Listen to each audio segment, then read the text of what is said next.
নমস্কার বন্ধুরা, সাত ভক্ষণ থেকে শুরু করে শ্রাদ্ধ অনুষ্ঠান, সমস্ত পুজো পার্বণ, এমনকি পার্টি আড্ডা আসরে আমাদের এই উপকরণ দিয়ে বানানো আলু ভাজার রেসিপি সবাইয়ের মুখরোচক লাগে। হ্যাঁ বন্ধুরা, আজকে আমি আলু ভাজার রেসিপি নিয়ে এসেছি। সবাইকে আমার চ্যানেলে স্বাগত।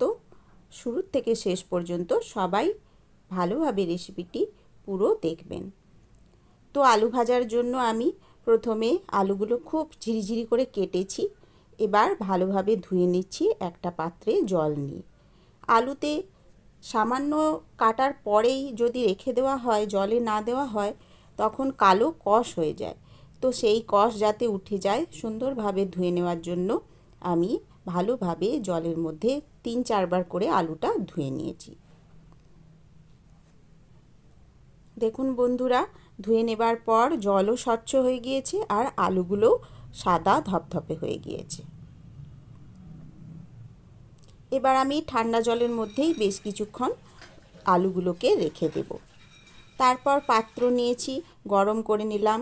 তার মধ্যে একটু বাদাম ভালোভাবে শুকনো খোলাতেই রোস্ট করে নিচ্ছি। দেখুন, এই বাদামগুলো ফাটা ফাটা হয়ে গিয়েছে, সাদা সাদা দাগ হয়েছে, মানে ভালোভাবে ভাজা হয়ে গিয়েছে। তখন আমি বাটির মধ্যে তুলে রেখে দিলাম। ওই পাত্রতেই আবার একটু তিল রোস্ট করে নিচ্ছি। সাদা তিল কালার চেঞ্জ হয়ে হালকা সোনালি এসেছে, তখন তাকে তুলে রেখে দিলাম।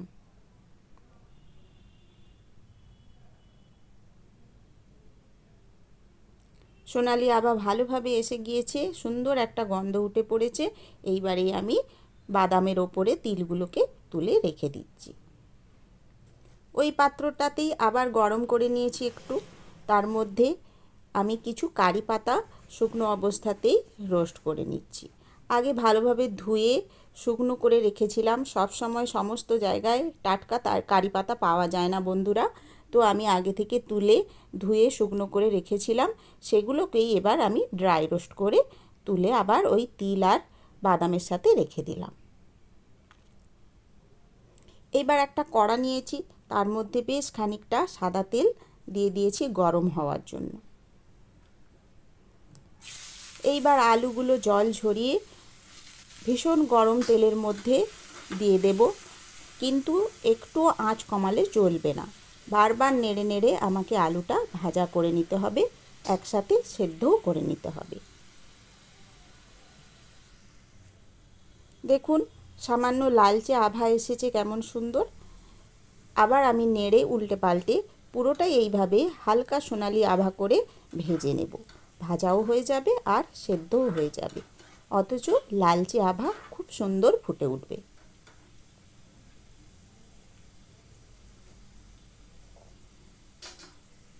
দেখুন বন্ধুরা, ছোট বাচ্চা থেকে শুরু করে বৃদ্ধ বৃদ্ধা সবাই এই আলু ভাজা রেসিপিটি সবাই পছন্দ করবেন। কেননা এই আলু ভাজা আমরা সবাই ছোটোর থেকে খেতে খুব ভালোবাসি। কড়কড়ে চিপস আকারেও খেতে ভালো লাগে, হালকা নরম ভাজা করেও খেতে ভালো লাগে। আর আজকে আমি বিশেষ পদ্ধতিতে একটু করছি আলু ভাজাটা, যাতে মুখরোচক হয়। তো সমস্ত আলু ভাজাগুলো যখন সুন্দরভাবে ভাজা হয়ে গিয়েছে, তেলের পাশে আমি সাইড করে রেখে দিয়েছি যাতে তেলটা ঝরে যায়। তারপরে ধীরে ধীরে সমস্তটা তুলে নিচ্ছি। প্রথম ব্যাচটা ভাজা হয়ে গিয়েছে, এরপর আমি দ্বিতীয় ব্যাচটা ভাজা করে নেবার জন্য প্রস্তুতি নিচ্ছি। দেখুন, একসাথে পুরোটা ভাজলে হবে না, অল্প অল্প করে এইভাবে ছাঁকা তেলের মধ্যে ভাজতে হবে। তো দ্বিতীয় ব্যাচটাও আমি একই পদ্ধতিতে ভাজা করে নিচ্ছি।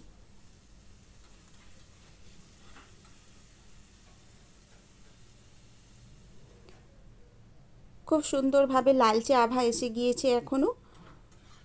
আবার সেই আগের মতোভাবেই আমি সুন্দর করে নেড়ে তেল ঝেড়ে সমস্তটা তুলে নেব। বন্ধুরা, আপনারা আমার রেসিপিটি পুরোটা দেখে যদি ভালো লেগে থাকে অবশ্যই সাবস্ক্রাইব করবেন আর লাইক করে দেবেন প্লিজ, আর সমস্ত বন্ধুদের কাছে শেয়ার করে দেবেন। আর কেমন হয়েছে আমাকে কমেন্টসের মাধ্যমে জানাবেন। সমস্ত আলু ভাজাগুলো হয়ে গিয়েছে, আমি পাত্রের মধ্যে তুলে নিয়েছি। আর যে এক্সট্রা তেলটা কড়ার মধ্যে রয়েছে এটাও আমি অন্য পাত্রে পুরোপুরিভাবে ঢেলে নেব। এরপর শুকনো হয়ে গিয়েছে, আবার নতুন করে আঁচটা জ্বালিয়ে নিয়েছি আর সমস্ত আলু ভাজাটা ওই কড়ার মধ্যে ঢেলে নিলাম। একটু তেল থাকে না যেন। আওয়াজ শুনেই বুঝতে পারবেন বন্ধুরা কতটা ক্রিস্পি হয়েছে। তারপর ওই আলুগুলোর মধ্যে আগে থেকে ভেজে রাখা ওই বাদামগুলো আর তিল সমস্তটা দিয়ে নেড়ে নেব। এই সময়তে দিয়ে দিলাম আমি সামান্য বিট লবণ, যার মধ্যে কিছুটা লঙ্কা গুঁড়ো মিশিয়ে রেখেছিলাম। আজ কাঁচা লবণও আমি সাদা লবণ ব্যবহার করছি না, বিট লবণই ওপর থেকে লাস্টে ছড়িয়ে দেব। হয়ে গেল নাড়ানাড়ি করা। এরপরে আমি ওই যে কারি পাতাগুলো ভেজেছিলাম সেগুলো আলাদা করে সরিয়ে রেখেছি, ওগুলো হাতের প্রেসারে সামান্য গুঁড়ো গুঁড়ো করে ওপর থেকে ছড়িয়ে দেব। এতে দেখতেও ভালো লাগবে আর কিছুটা কারি পাতার গন্ধ উঠবে, খুব সুন্দর লাগবে খেতে আর দেখতে। দেখুন বন্ধুরা কত ভালো লেগেছে এখন। এবার আমি পুরোটা নাড়িয়ে সুন্দরভাবে মিশিয়ে নিলাম সমস্ত আলু আর বাদাম, তিল, এমনকি কারি পাতা, সমস্ত উপকরণগুলো। এখন সমস্ত রান্নাটা কমপ্লিট হয়ে গিয়েছে। এবার সুন্দরভাবে আমি পাত্রের মধ্যে সাজিয়ে নেব। ঝরঝরে হয়েছে আর খুব ক্রিস্পি হয়েছে। গ্যাসটা বন্ধ করে দিলাম এই সময়। এরপর আমি সুন্দরভাবে পাত্রে সাজিয়ে নেব। ছোট থেকে বড় সবাই খেতে ভালোবাসবে। ভাতের সাথে তো অবশ্যই যাবে, এমনকি বিকেলে শুধু মুখে ছোট বাচ্চারা, চায়ের সাথে, আড্ডার আসরে আমরা বড়রা স্ন্যাক্স হিসাবেও এটা খেতে পারি।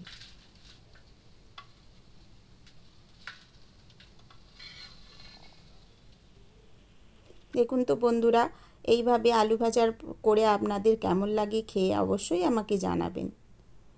যদি রেসিপিটি সত্যি আপনাদের ভালো লেগে থাকে আমাকে প্লিজ সাপোর্ট করবেন, আমার সাথে থাকবেন। ধন্যবাদ বন্ধুরা।